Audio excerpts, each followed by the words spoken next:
Ladies and gentlemen, welcome to a maintenance clinic. Show you a few quick hints at maintenance on your rolling stock and your locos and a few minor repairs. First up, we will show you a car that hasn't been maintained. At the top of a 2% grade, we give it a nudge and we watch it go right down the hill, 2% grade all the way.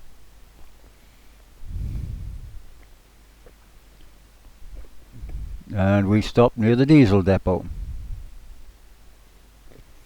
Now we will try it with a car that's had the maintenance done to it and see the difference for yourselves. It's picked up speed a lot quicker. 1 turnout, 2 turnouts, 3, 4, 5 turnouts, and it's still gone twice as far as the other unit. So you can do this yourselves. Good day, ladies and gentlemen. I'll just give you a clinic on regular maintenance. You've just seen the example of 2 box cars, one before maintenance and one after. Just a few things you can do. By doing that sort of maintenance, you can increase the pulling power of your loco. It's got less work to do, therefore you can add more cars. I've got a few cars here, Australian, that show you how to do a little bit of maintenance, and in some cases some adjustments on cars which are not quite right. When you work on cars or locomotives, there are 2 important things you must have. One is a wheel gauge, and that's the one I use, the NMRA HO. I do have them in other scales, but we're going to do HO today. So that's that one, to check your wheel gauge, which is important. And one of those.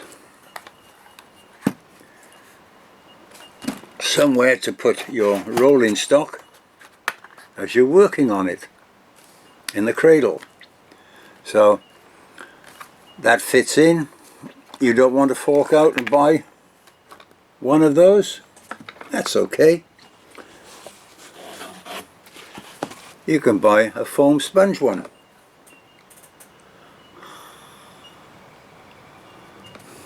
Such as this. You can put cars in there, or locos, or up there. Top one's more for N scale. And if you don't want to buy that, you just get a couple of bits of foam and make your own. You can put locos in there. There's a loco we'll be doing later. That sits in nicely. It's very easy to work on.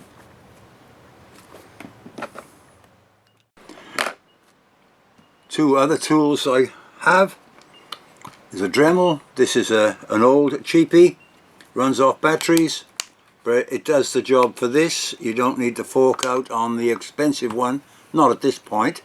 If you're going to do a lot of them, oh yes, then you go up to a rechargeable one. A fan brush and a makeup brush.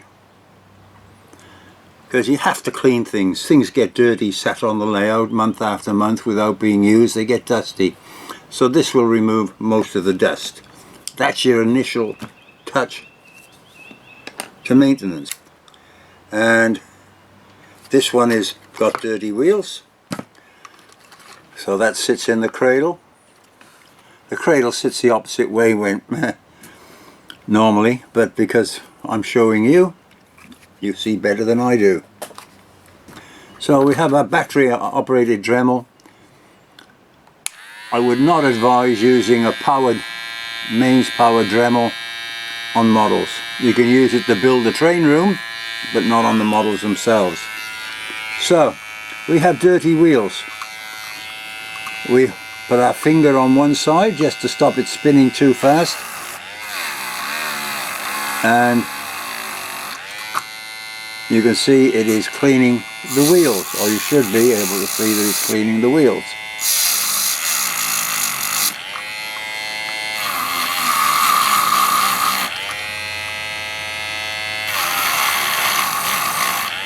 You put a bit of pressure on one side so the wheel doesn't spin as fast as the Dremel.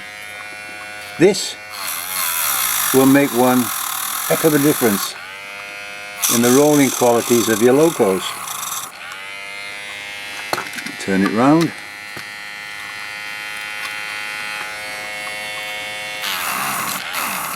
And we do the other side. Do this once a year, or if you operate weekly, possibly every second year.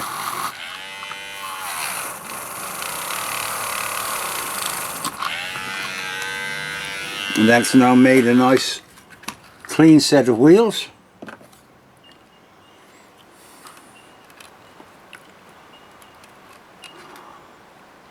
There you go, they're nice and shiny. And we'll put that back. We'll come back to it later for other things. This one's got strange looking wheels.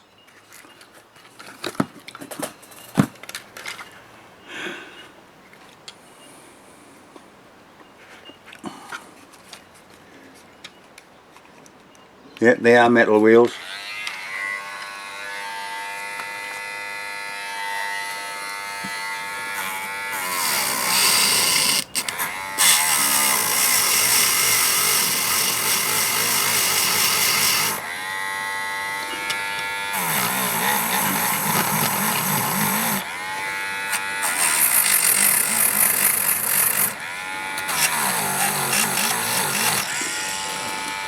I asked some friends to bring along a few bits of rolling stock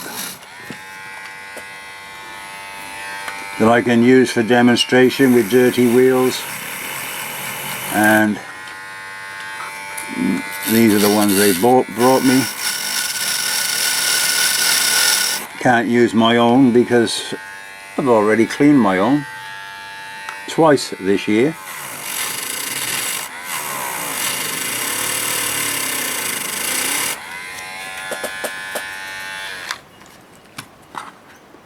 Right, they're now nice and clean. You can see they're shiny. We'll go back a bit there. Now we look at some passenger cars. These are the Eureka cars. I think they're called a hub set. Wheels on this are not too bad.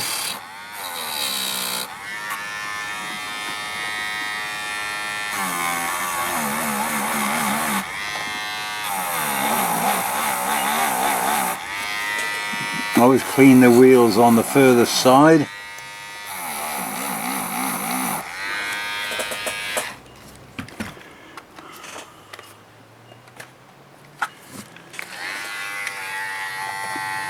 Just the angle of the brush makes it much easier.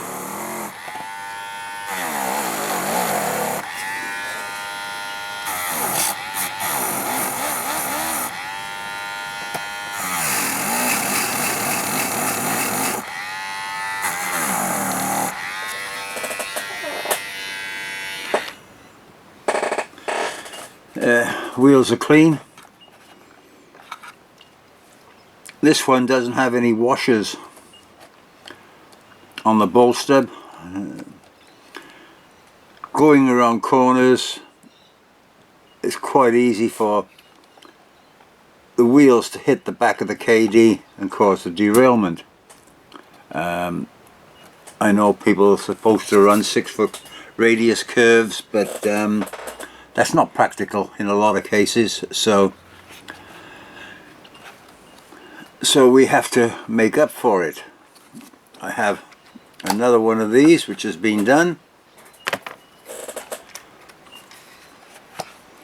As you can see, there's a washer. The washer has been placed under the bolster, and it lifts the truck clear it's not going to foul so easy. You also have to make sure that the ladders are not bent inwards, because they catch on the trucks as well.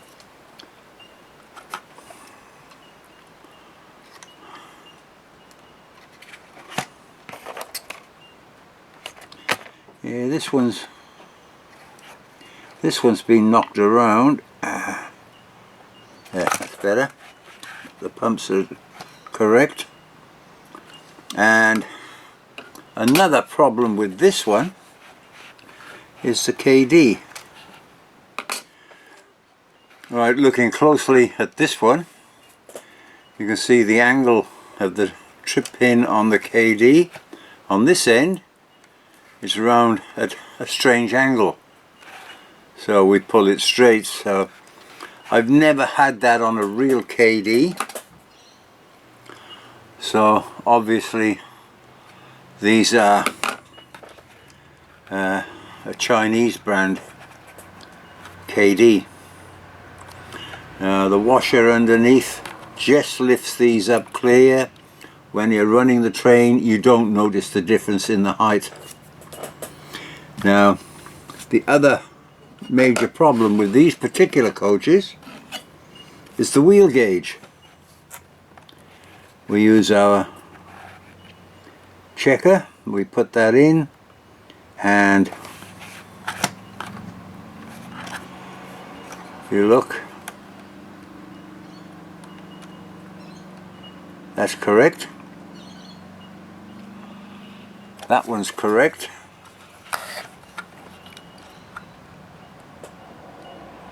That's correct. And that's correct. This one I've done because I know it's got the washers. We look back at the other one.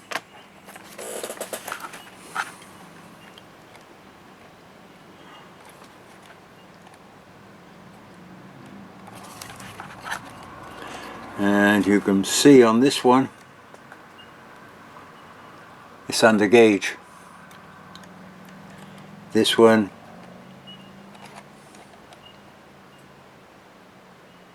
has been corrected slightly.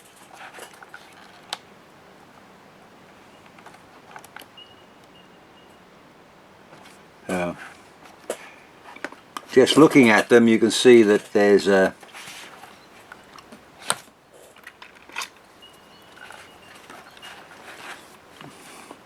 there's a space between the axle and one of the wheels.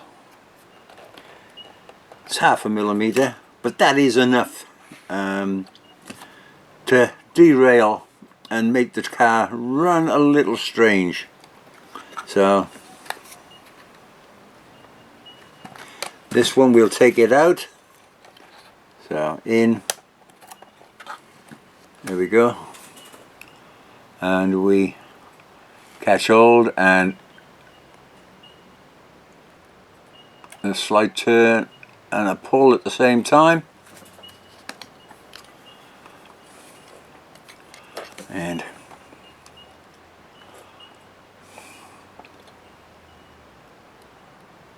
a little bit more.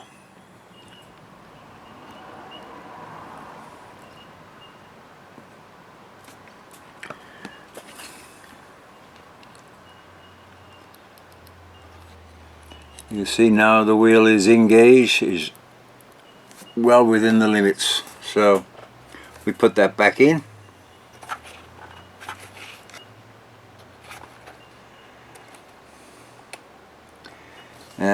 When you're re-gauging wheels, you have to be careful you don't damage the points on the axles.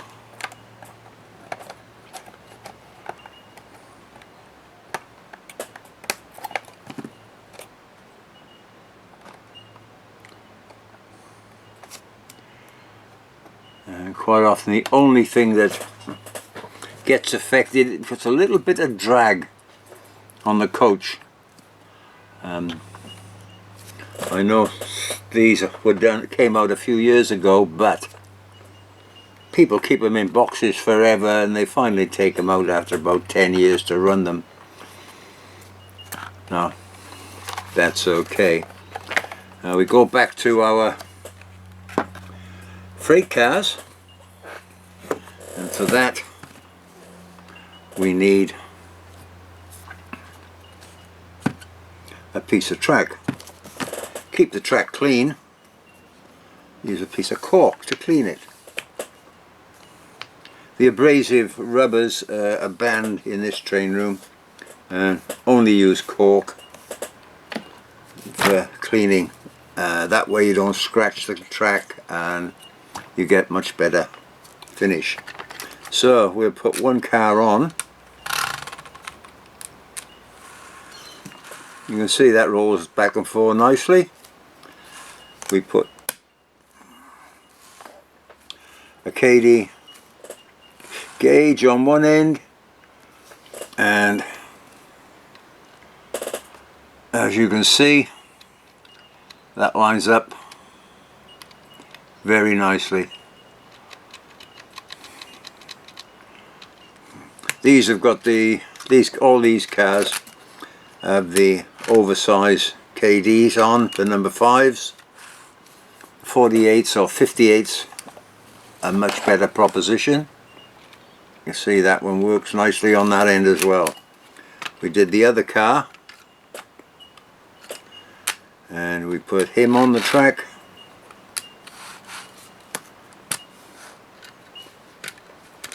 And again, you can see it's the right height, that end.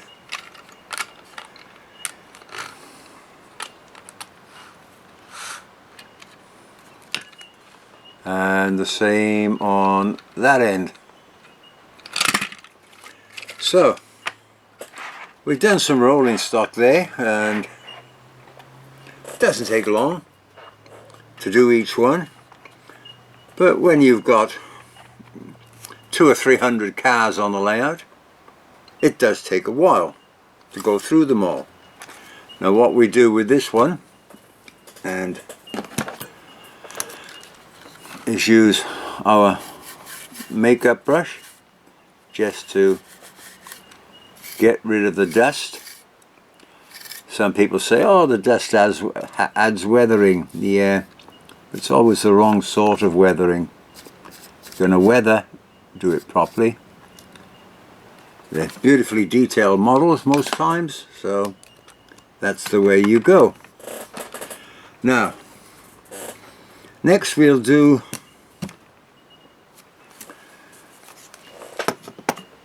a Loco. We have a 80 class here.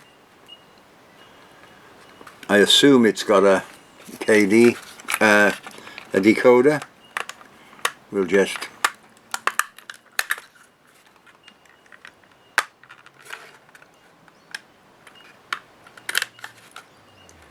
pop the body off.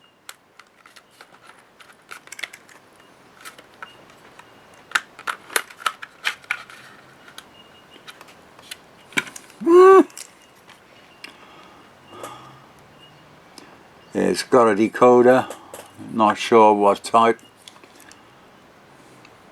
It's got bulbs, but yeah, I'm showing you how to clean the cars and do the maintenance, so a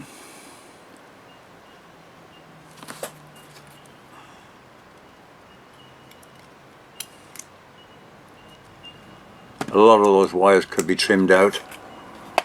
We put it upside down, and we now have the chassis upside down, and wheels very dirty, so we have it running. So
They're all clean. They're not bright shiny, but yeah, they're clean. So we can slow it down, turn it off. The next thing we need is a small paintbrush, and we want some special sauce called CRC 226. This is not the easiest stuff to find, but it's an industrial contact cleaner and anti-oxidization, which is the important part. You can go into somewhere like J-Car and buy CRC cleaner, but when you ask them for this particular one, they look at you with a strange look. Here on the Central Coast,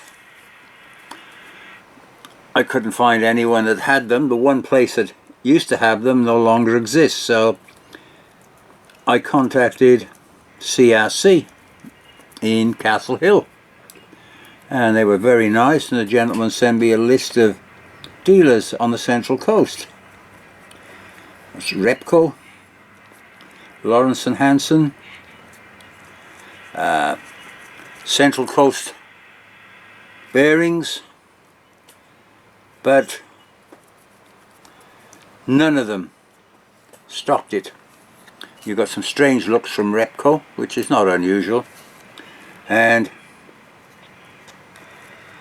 I finally found them at a place on the Central Coast on Mans Road, right opposite the brand new Ampol service station, and the gentleman there didn't have any at that store, but they had it at another store, and he got it in the following day for me. I shall show you the can. Now we look at the KD couplings on these, and you may be able to see that they are the plastic imitation type. You can always tell the plastic imitation by the little whisker on the side, which doesn't always work, and in our particular weather in Australia, and this one you can see the whiskers bent out of place, so coupling is useless. If you just put your locomotives in a glass case, not a problem. You can use these whiskers, you don't need them to work. But the other thing happens, they're loose with the metal in them and they move out the way. So that's something you've got to do in a hurry. So we're going to oil and lubricate this one. You only need a spot of oil. This is Labelle.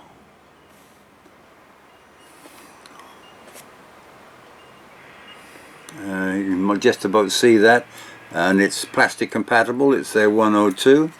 You put a spot on each bearing on the worm case.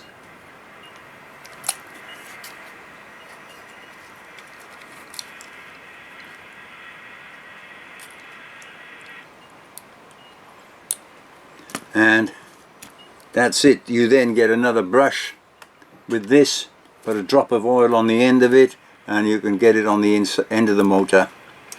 But unless you're starting to hear any funny noises from the motor, they're normally pretty good. It's only the gears on the end which are in the open. So that's that one. We'll look at the other one. Right, we're on the second chassis. I had to change Dremels. The other one, batteries were running down too far. So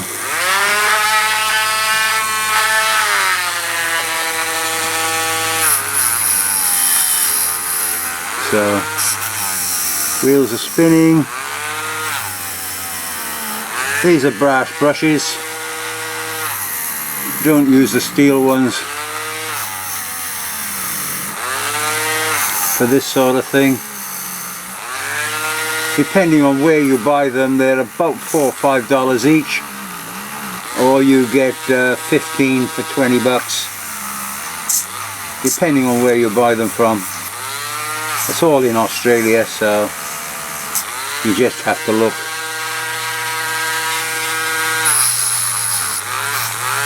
Yep, they're all nice and clean. He's off, wheels are spinning nicely.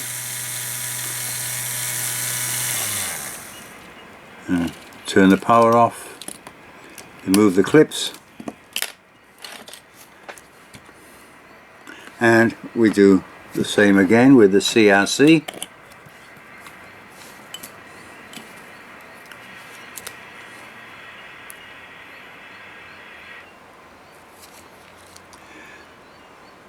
Either side of the bearing,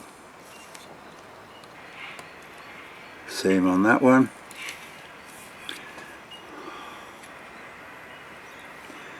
It's a drop on a small brush. Don't use a big brush, you get the stuff everywhere. There we go, that's that one.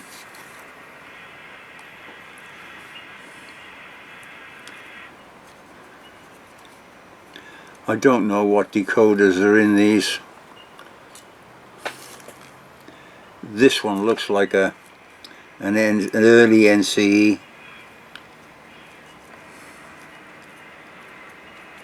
And the other one is a Digitrax, the one we looked at. I had to look at the decoders to get the number, see if it was in a consist or not.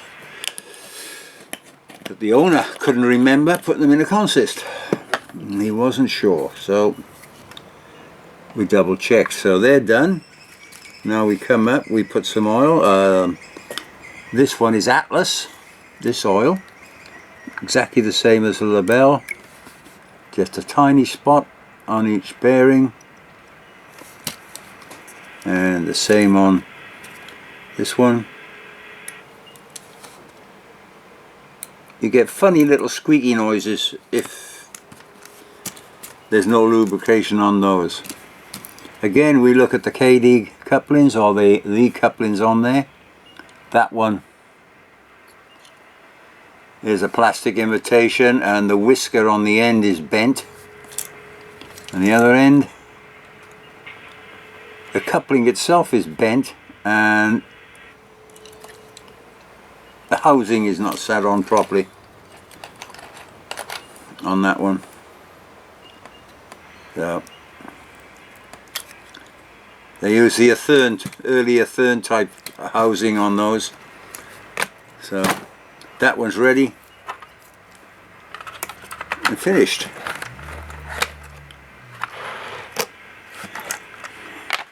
Now we come to the fun bit.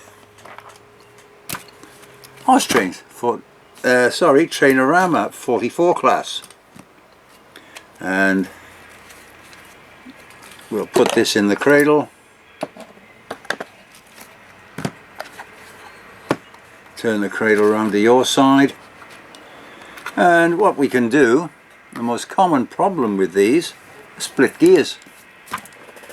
So we catch hold of the wheel, and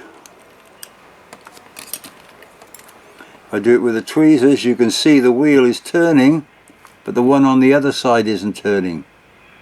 That means split gear. We do the same with this one.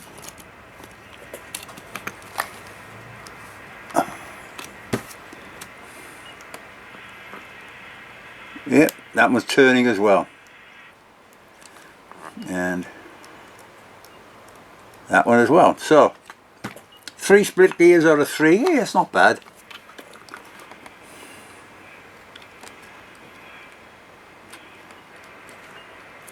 And this one, you can see it's sat out a long way and you just catch hold of the wheel and turn it. You can do this on either side. Yeah, that one's turning. That one's turning. 6 split gears. Oh, I haven't done that for at least a week. The most common question is, how do you get the gearboxes out of these things? You don't have to dismantle the loco. It's a fairly straightforward job. You need a pair of needle nose pliers, nothing special on the end, and a small screwdriver.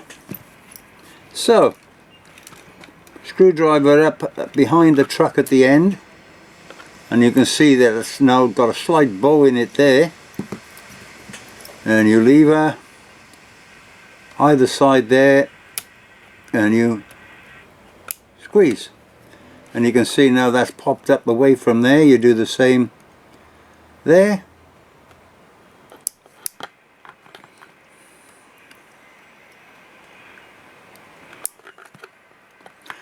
Isn't this entertaining?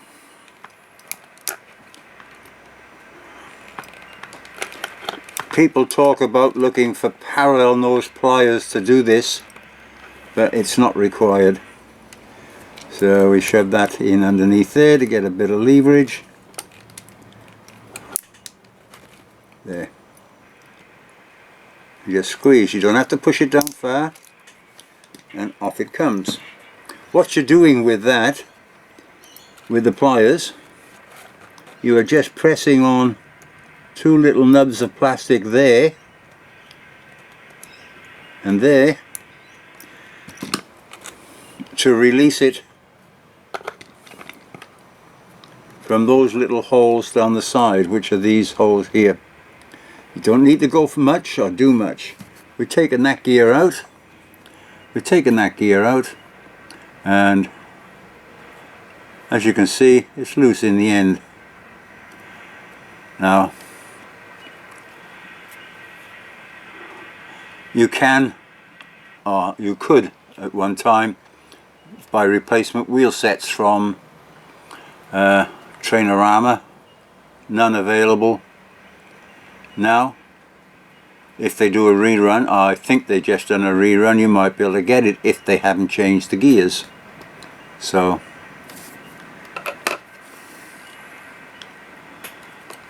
what we need is some new gears.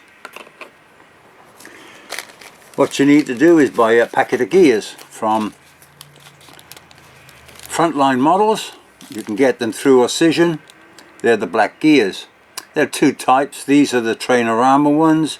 The other ones are for Austrains, and the gear is in the middle on the Austrains ones. And for all the Americans watching, you can get the Austrains ones, are perfect for a Thurn and Proto 2000 four-wheel trucks. So you don't have to spend $18 each. If you want to get them specially cut, you can spend, these are $15 and you get 12 gears. So that's 2 complete Locos. So when I said you could use them on Proto 2000, there's a Proto 2000 wheel set, there's the Trainorama. The wheels are the same, the only difference is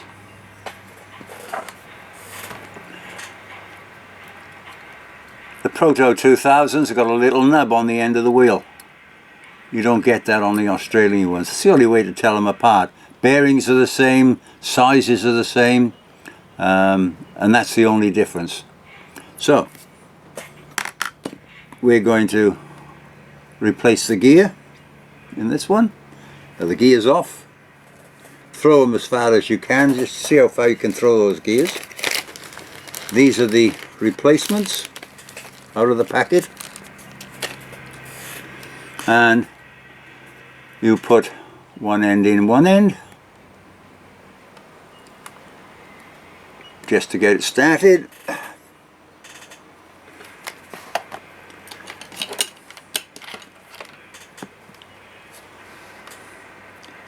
Put that in the end, hold it square and press down on it slightly, just on a flat surface. And you feel it start. You can see it. You can see the gear's now started to go on. You get the other end and put it in the other end of the gear, like so. Now the next important thing is to get the right gauge. And how do you get the right gauge? You catch hold of them with thumb and finger and squeeze.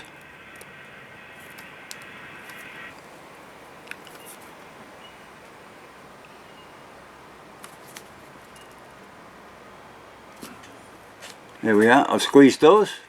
No vice, no drill press or anything like that. We get the gauge and we look at it with the gauge, and you can see it's spot on. That's because the gentleman who made these, they're 3D printed out of particular material. Don't know, don't care what it is, but it's a good fit for the axles. And he's also printed a ridge in the middle so that when you squeeze the wheels together, they only go far enough to be exactly engaged. So we've done that one, and we drop him back in the frame, square the gear up. Oops, you can't see that, so we put him in, we just put the gears so they're square, and the same on both sides. Done that one, now we do the next one. May as well take them both up while we're at it. This one is particularly loose on one end, and people were complaining about this. A Thurn have been doing this for the 50 years and they've been splitting. So when the Australians did it, they did the same. So we can't blame anyone in Australia, we can't even blame China for it, because they're being made to the plans. So we got those two. We want two more gears. 1, 2, and we do the same again as we did before.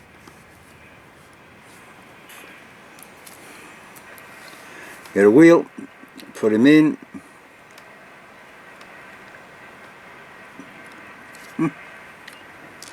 I must be getting old.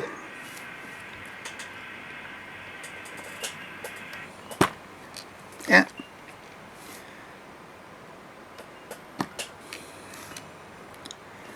Doesn't want to go in.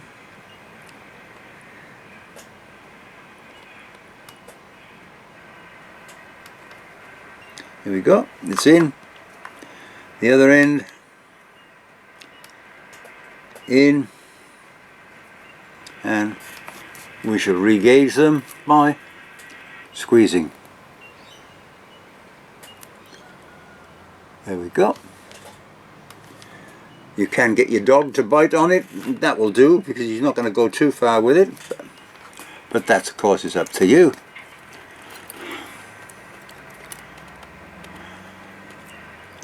There we go, that's it. Last one on this truck.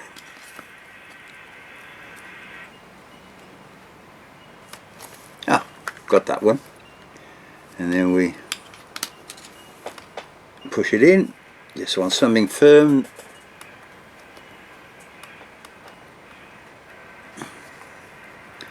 And we'll squeeze.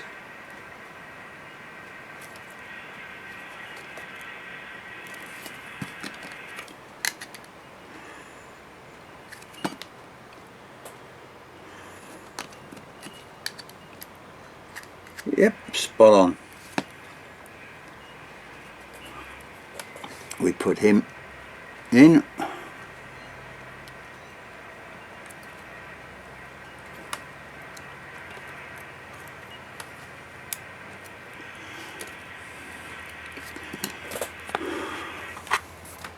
And we get our truck. Watch you don't break the brake cylinders off the side. Train's not going to stop if it's got no brakes. And we put it down and press. Done. Ah.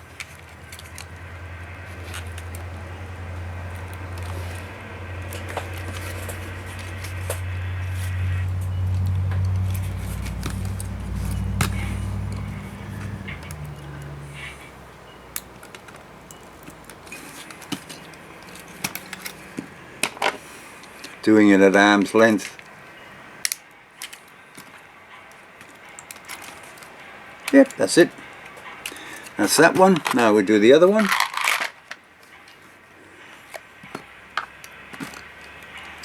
Screwdriver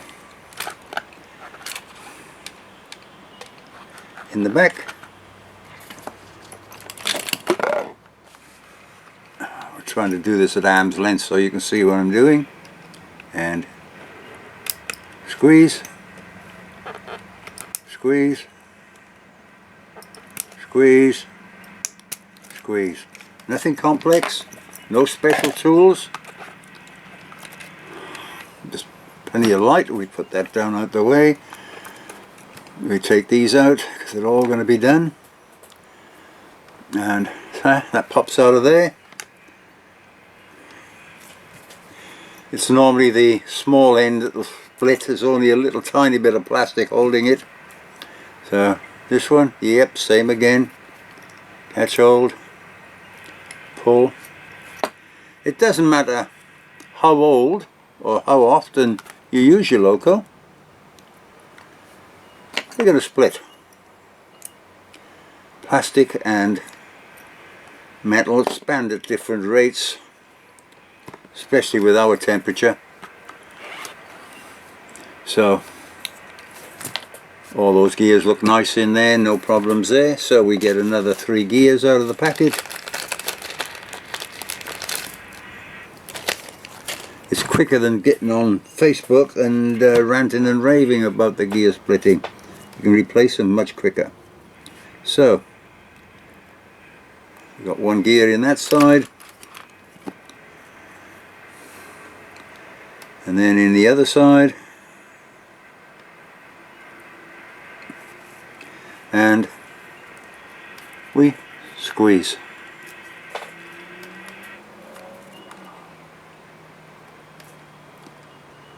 I hope the gentleman who does the printing of these is prepared to export, because the Americans will jump on this when they see it.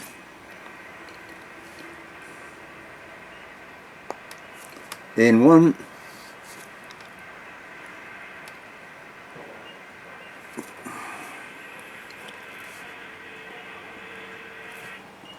yep, lovely.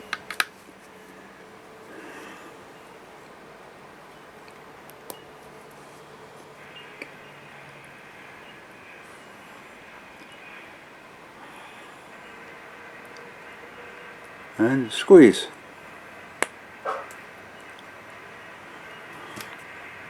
There we go. You can hear odd noises in the background. You've got trains on the main line at the back of the house. Some are noisy, some are quiet. There's also sound effects on the layout. Paper mill works 7 days a week, so the paper mill is making a noise around the corner. And some of the locos, 2 of the steam locos,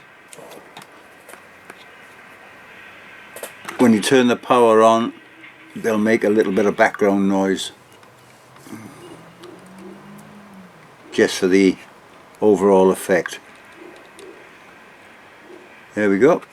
They're all in.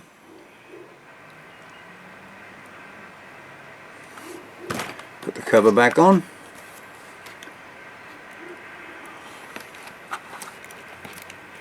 And press. Yeah.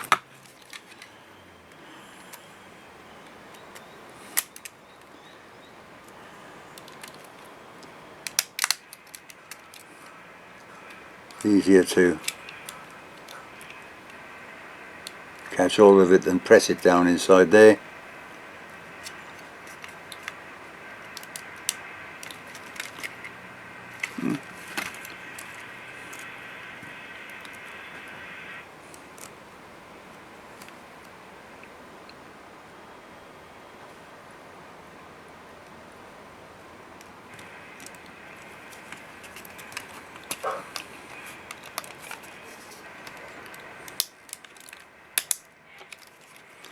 There we go. They're all in. As good as gold. And while we're at it,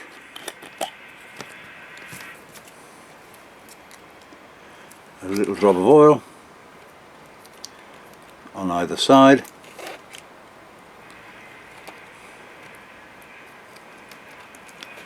Now, we haven't checked the KDs on this one, so that's our next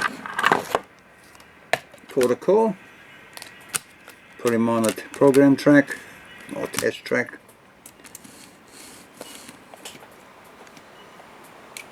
And okay, when we push it up to the test, you see the trip pin is catching. We'll try the other end.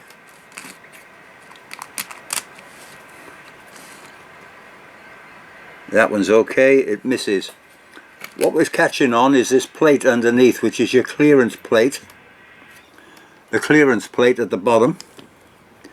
And that's how far the trip pin is to be above the rail height. So this one, as you see,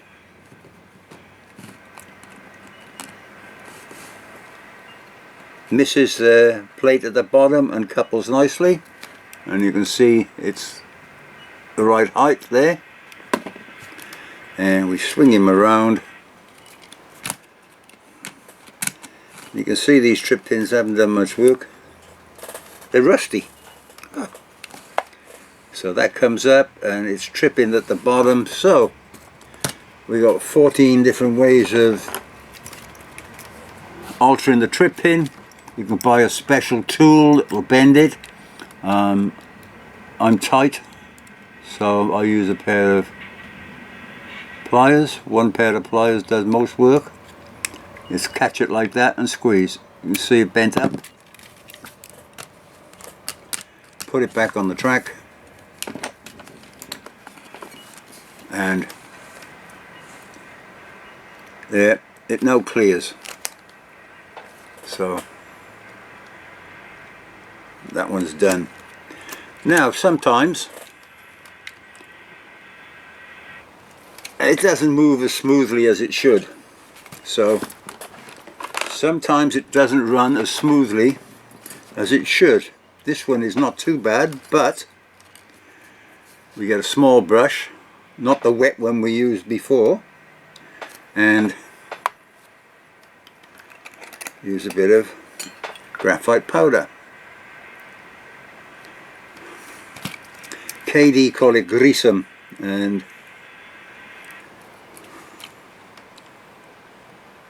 you can buy it in a little puffer bottle like we had earlier with the, comes in a little grey bottle like that, and you can just puff in the end. I've got one somewhere, but it's a few years since I last saw it. I have a little jar of the stuff here. So we've done one end, we go to the other end. When you're changing the KDs, like we will on those 80s, or the owner will on those 80s, you can do the inside of the pockets before you put them together. There we go, that one's nice and clean. Now, the other job you can do with rolling stock, standard rolling stock. Take the wheels out.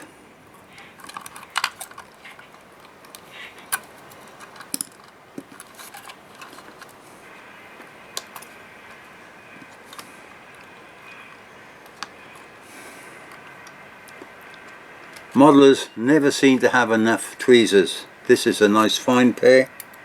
They're expensive. I think they cost me $6. And then the smaller ones, these are slightly different top, and they're $5. So can't blame the people for not having them at the moment. There's been no train shows, so you go to a train show, there's always someone there who's selling them at those prices. So we've got our greasem, our little graphite powder, and when your wife, your girlfriend are not looking, you pinch a couple of their makeup brushes. They're called micro brushes, and they come in assorted colours. The different colours show you different size tips. So you got the blues are the bigger ones, the greens are the little ones. They can be expensive. They can be $8 for 10 if you go to the right hobby shop, or you just get them online, and I think most of them will come out of Melbourne. You get 100 for $4. So then you put it in the end in the axle box, just give it a turn with a little bit of pressure, same at the other end. You don't put oil in these things, so you just use a bit of, because in the end a twist and another twist in that end and a twist in that end.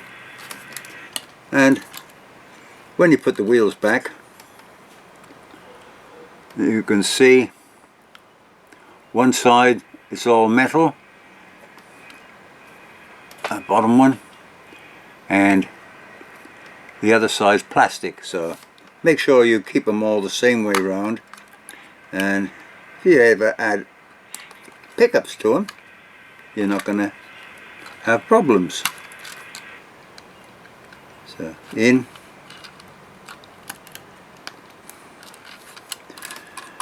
On the coaches we looked at earlier, you can,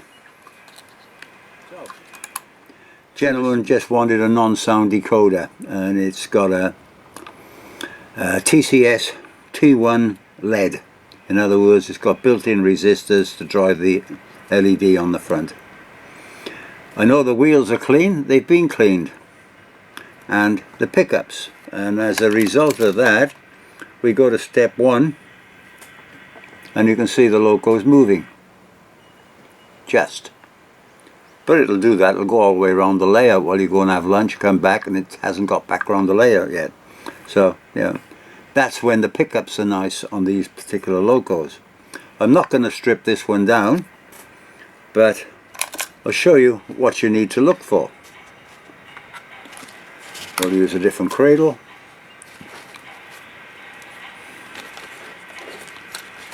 Right, need to make sure you're plugged in properly.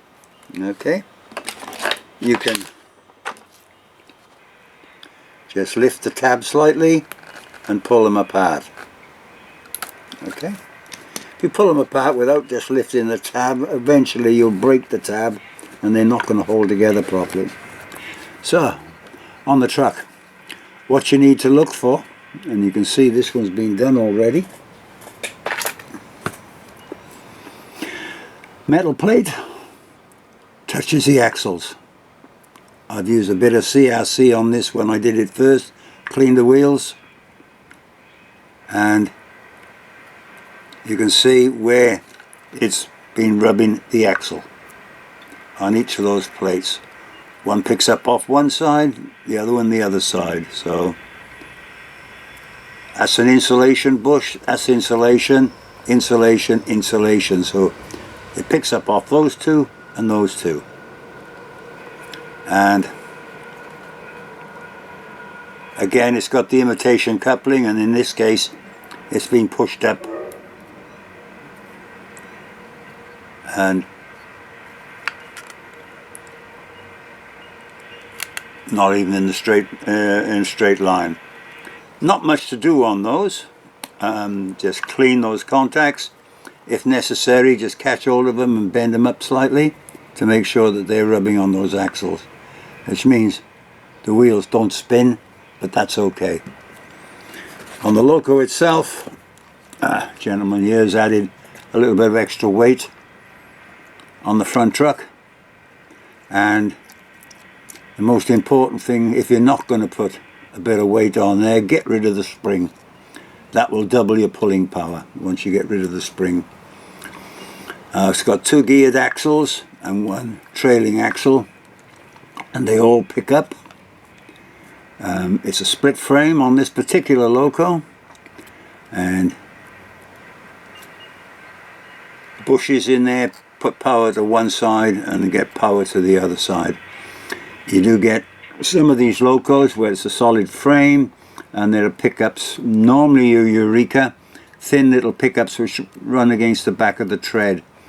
If you tip it sideways and look down, even if you use a torch, you'll see when you move the wheel side to side, you'll see if it still makes contact with the rim. If not, just tweak that bearing. That is a common thing to do on the Eureka Locos because of that extra contact. It's just part of their design. This one is in very good condition. The last one I had, I won't even tell you about. There's a guy had been having problems, so I think he just dipped it in a jar of oil and left it overnight. Because everything in it was soaked in oil. I'll take the frame out of the boiler, and everything was covered in oil, and the motor wouldn't run. So, yeah, don't fall into that trap. They're a very nice loco. They run well, and once you set the decoder up properly, they're okay. As you saw, it's a TCS decoder. They're the easiest to set up. You put them in and turn them on, and that's it. Then they'll do the rest themselves. So I can't check the KD on the front because it doesn't have a KD. It's an option, but he's got the little coupling on there with the adjustable tension thing. Buffers still work. Yeah, this one's nicely looked after except for that coupling on the back. They will play up. If you've got a grade, they'll show up quicker than if you haven't got a grade. So we put that out the way, put the throttle back on.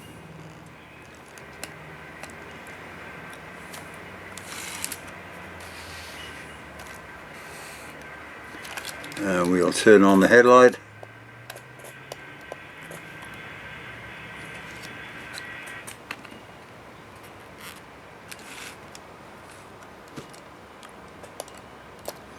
There we go. We got a headlight. And step one. Whoops. Step one. And you can see it's moving. And step two. Step three. And that's how I like my locos to work. They've got to work on step one, just starting to move. On step one of 28 speed steps, the loco's running on 128, the throttle set at the lower. With NCE you can do the same. The button at the bottom says 28, 128. 128, you've got 4 turns of the wheel to go from slow to fast, but you get a nice response with just the bottom.